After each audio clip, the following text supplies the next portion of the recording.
Hi, it's the Orange Bubble Angela.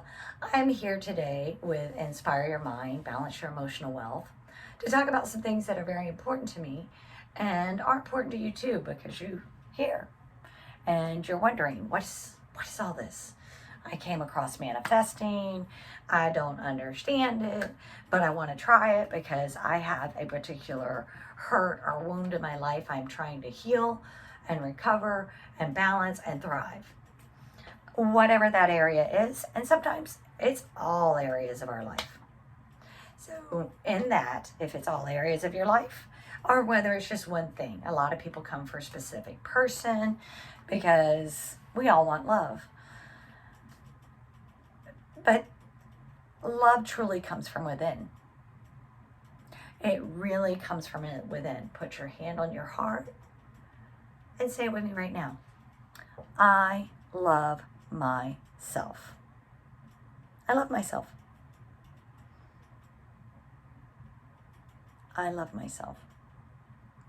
I am so proud of you. So, what I wanted to do was, what's law of attraction? What is law of assumption? Who is all these various names? Abraham Hicks, Dwyer, Tolle. There's so many. Neville Goddard. So many different ones on these.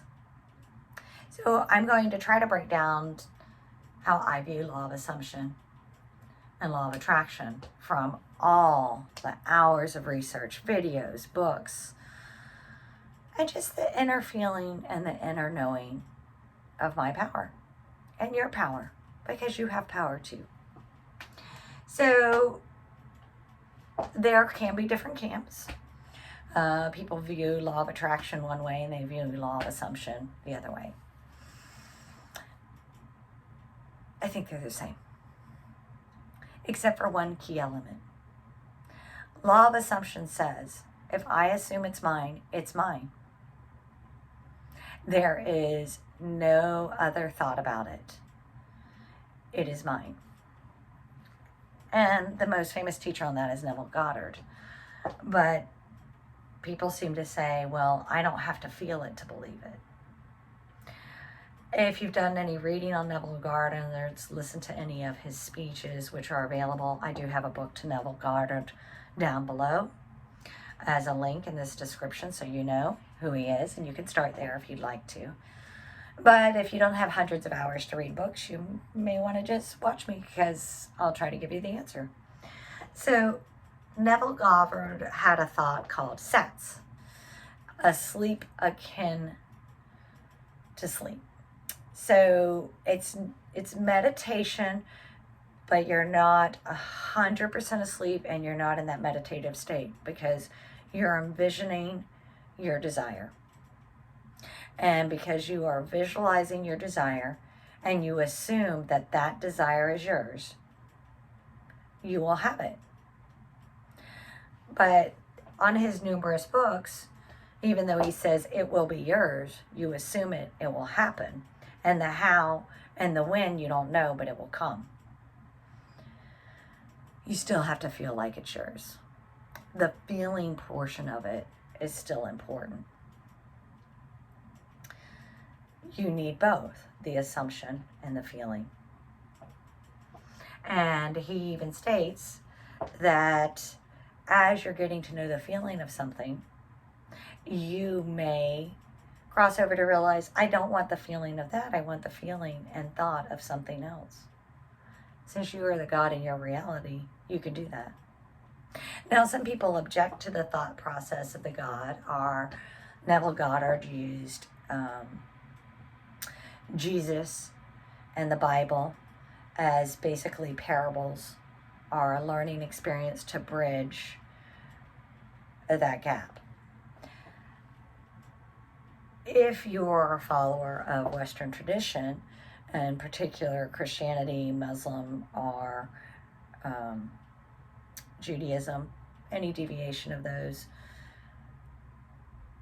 one of the first things is that God created man in his image. Therefore, you are God. because everything comes to God through God to you, and vice versa. So therefore, you are the God in your reality. And if God said, let there be light, there is light. Same thing with you. If you decide, let there be light, by turning on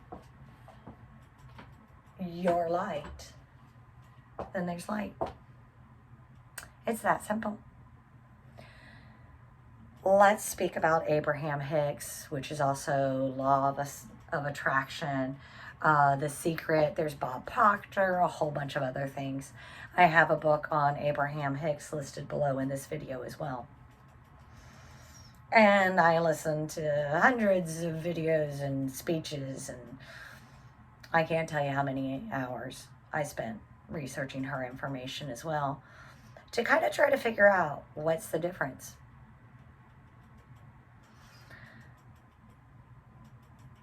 And, you know,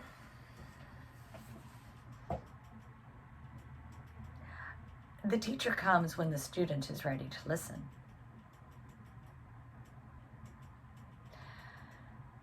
Abraham Hicks is fabulous.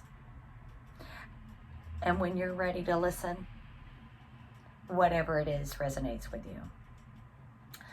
But her main point was that your feelings are the biggest thing. That how you feel, your vibration, that intensity of that feeling is what are you going to get. So therefore, you must feel it. You must feel calm, ready, and the receiving mode for what you want to flow to you and through you. And you'll get what you want. Therefore, the key element is what you feel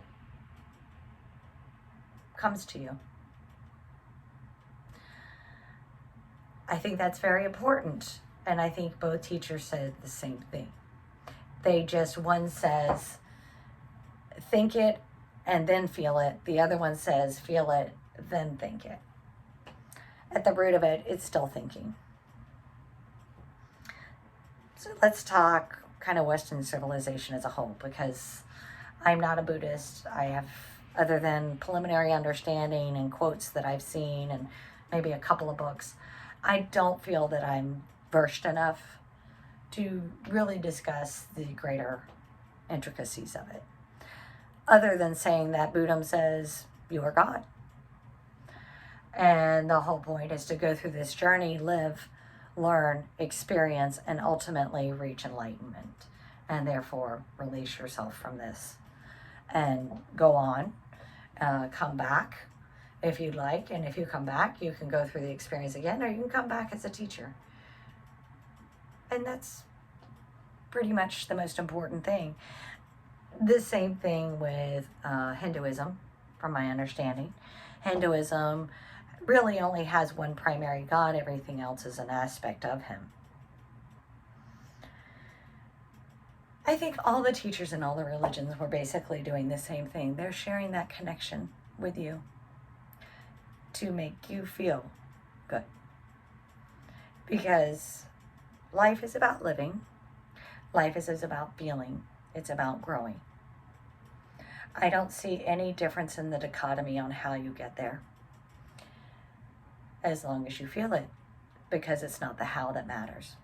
It really isn't. It's your feeling. So manifestation as a whole. Manifestation has all these different techniques and, visualizations, scripting, affirmations, different things like that. Western society, when we go to school, and this applies to most places that you're going to school at, you go to school and they go, here's your lecture on math, here's your lecture on reading, here's whatever. This is what we're teaching you. In my experience, I don't think they teach you the living. They rely on your parents or other people to teach you that. Some people have parents that will take them to some type of religious school, and that religious school will help instill certain values that are important to them and thought processes. Here's the thing. If those values and thought processes aren't how you feel or think, it's okay to feel and think differently. But in school, they teach you it's all thinking. It's all thinking. That's all that matters. Just think, think, think, think, think, think. And they leave out the heart component. You need both. Actually, you need the whole thing. In Hindu culture, there is something called the chakras, and it starts with the crown chakra. It goes further down your body, all the way to the root chakra.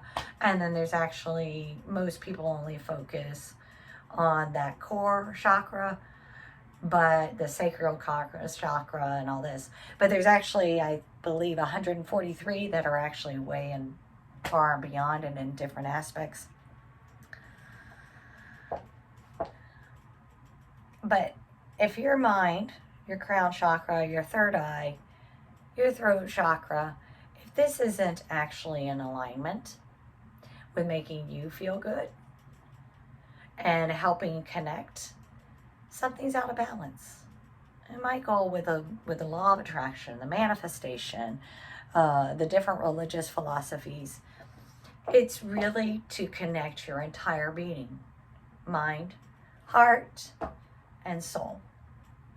Where's your soul? It's everywhere. It's an extension. It tells you. So today, law of attraction. Don't try to think your way out of this box. There's no just thinking. You have to feel. You have to live and smile. Because you got this. I believe in you every day.